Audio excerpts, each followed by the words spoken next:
So, a few weeks ago we had the budget, and people are saying, sky didn't fall, but it could.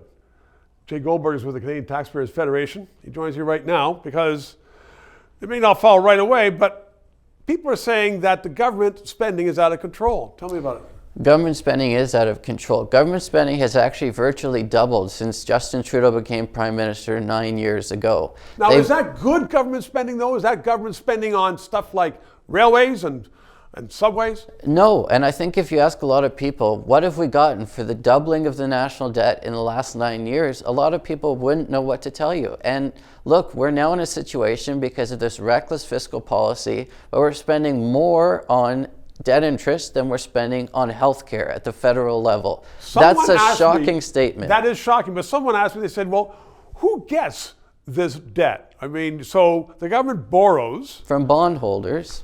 So it's from New York and rich people around the world that Canada's borrowing money? Bondholders on Bay Street and on Wall Street are having a great time.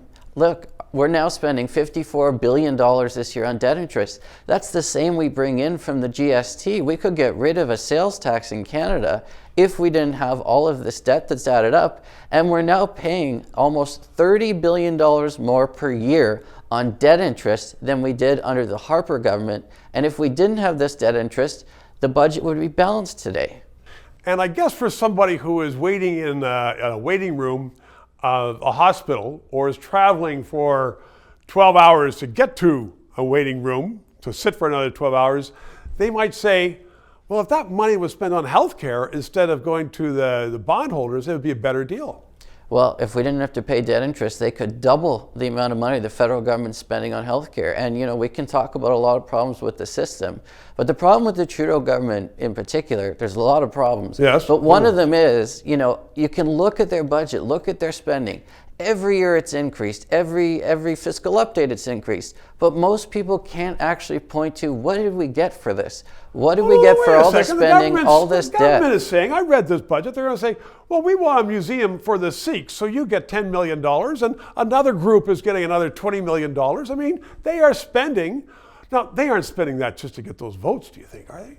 Well, what I'll tell you is they're not going to get those votes when people have mortgage payments that have gone through the roof, when people can't afford their credit card statements to pay those off, they can't afford gas, they can't afford groceries. A museum or other giveaways that the government's trying to have in this budget, that's going to pale in comparison to the disaster that people are facing in their personal lives because of the fiscal policy of this government.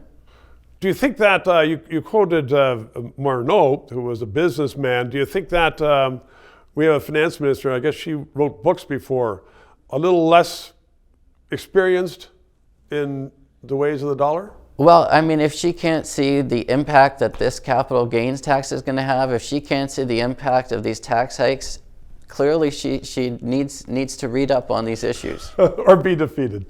Jay, thanks very much. A little more than 3 minutes. This show provides independent analysis of the issues. We are not paid by the government. And as I am finding, so much business in Canada relies upon various governments that they don't want to sponsor or advertise on a show which may become controversial, which talks about liberty, freedoms, sometimes criticizes government. I've had guests on that support the government. But people are saying, you know what? We don't want to bite the hand that feeds us, i.e. government, which is why I hope you'll subscribe and contribute to keep this show on the air.